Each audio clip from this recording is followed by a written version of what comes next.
আসসালামু আলাইকুম। খামারি ভাইরা, আপনারা সবাই কেমন আছেন? আমি এখন দেখেন যে স্থানটাতে দাঁড়িয়ে আছি, এটা হলো মূলত একটা ভুট্টার ক্ষেত। এই ভুট্টার ক্ষেতে আমি দাঁড়িয়ে আছি। এই ভুট্টা দিয়ে আমরা অনেক কিছু করতে পারি। যেমন হলো গরুর খাবার হিসেবে এই ভুট্টা আমি ব্যবহার করতে পারি, এবং গরুর খাবারের জন্য আরেকটা ইয়ে আছে, হলো আপনার সাইলেজ বলে। এই সাইলেজ, আমি এই ভুট্টা দিয়ে সাইলেজ তৈরি করতে পারি।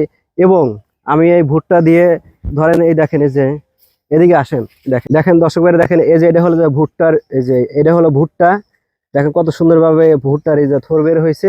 আমরা এই ভুট্টা দিয়ে আবার ভুট্টা আবার খাবার হিসেবে, গরুর খাবার হিসেবে এটা ভাঙ্গায় ব্যবহার করতে পারি। দেখেন, এরপরে যখন ভুট্টা গুলোকে উঠানো হলে আমরা এই যে ভুট্টার যে গাছগুলো দেখছেন, এই গাছগুলো আমরা আবার জ্বালানি হিসেবে ব্যবহার করতে পারি। তাহলে দেখেন, একই ভুট্টা থেকে আমরা কতগুলো এর কার্যকারিতা পাচ্ছি। ভুট্টার ভিতর অনেক পুষ্টিগুণ, যা গরুর জন্য খুবই ভালো। গরু মোটা তাজাকরণ ক্ষেত্রে ভুট্টা খাওয়াইলে, ভাঙ্গা খাইলে অনেক উপকারিতা পাওয়া যায়।